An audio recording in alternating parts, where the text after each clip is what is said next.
and welcome to Jurassic Reviews. On this episode, we'll be taking a look at a new figure from Mattel, the Hammond Collection Parasaurolophus.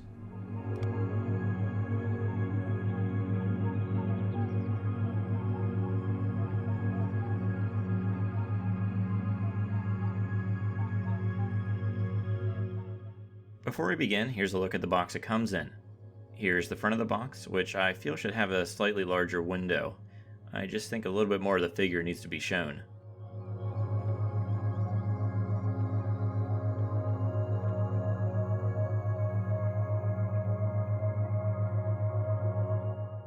Here's the side of the box where you can see the Lost World logo. I just love seeing that logo on a new toy. And here's the back of the box, where you can even see an image from the film.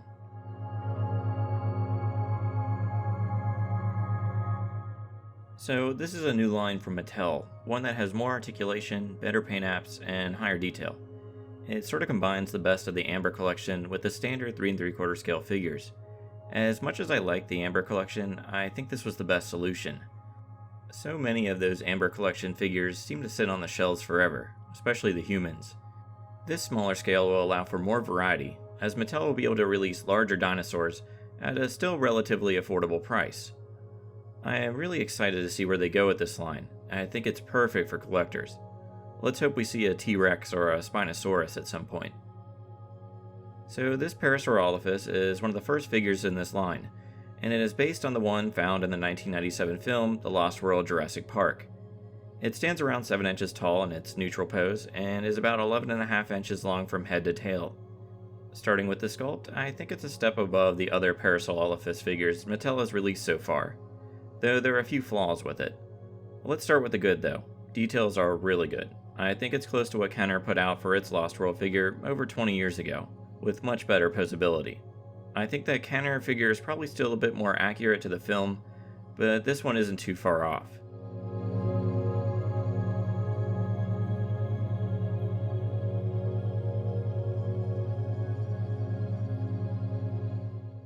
All the scales and folds in its skin look great. There's a ton of variation, and it captures its movie counterpart really well. There are a few things that I find off, with the main thing being the head. It looks fine from the side angles, but looking head on, it's a bit too wide for me. This was most likely done so it could have better articulation for its head, but when compared to the Kenner one, it's definitely a little strange. Not a deal breaker, and it does look better in person than it did in pictures online. There's also the large feet, which is something carried over from the regular Jurassic World line. I'm okay with this though, as it does stand up really well. The tail is also a little awkward looking, mainly around the joint, and it's on the small side.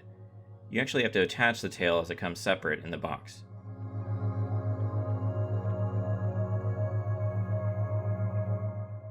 Moving on to the paint, I think it's fantastic. This is without a doubt the Lost World Parasaurolophus. The base paint is a light brown, and the bottom of the figure is more of a tan color. There's also purple stripes on its legs and arms, and there's some small purple dots on its body. There's also an orange stripe that starts at its head and continues until the tail. This stripe is surrounded by white stripes and purple stripes. The purple stripes are the only ones that continue onto the tail.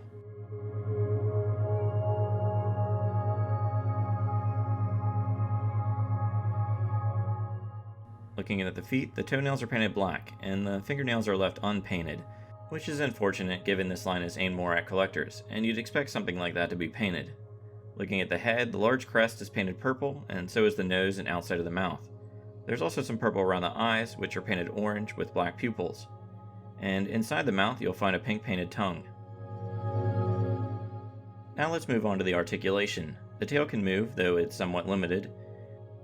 The legs and feet have 3 points of articulation, and as mentioned before, this figure can stand really well.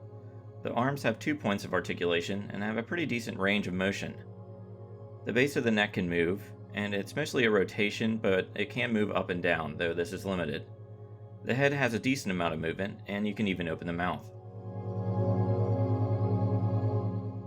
I think this is a pretty solid amount of articulation for the price, especially considering the better paint applications and detail. Before I give my rating for this figure, here's a comparison with other figures. Here it is with a Kenner 4-inch human and a Mattel 3 3/4 scale human.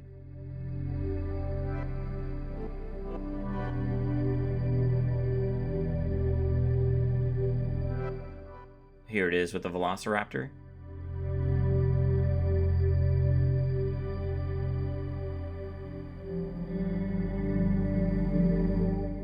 Here it is with a Therizinosaurus.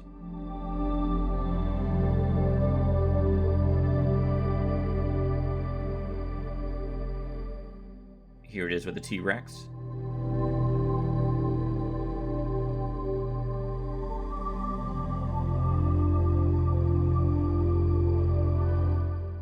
And finally, here it is with an Apatosaurus.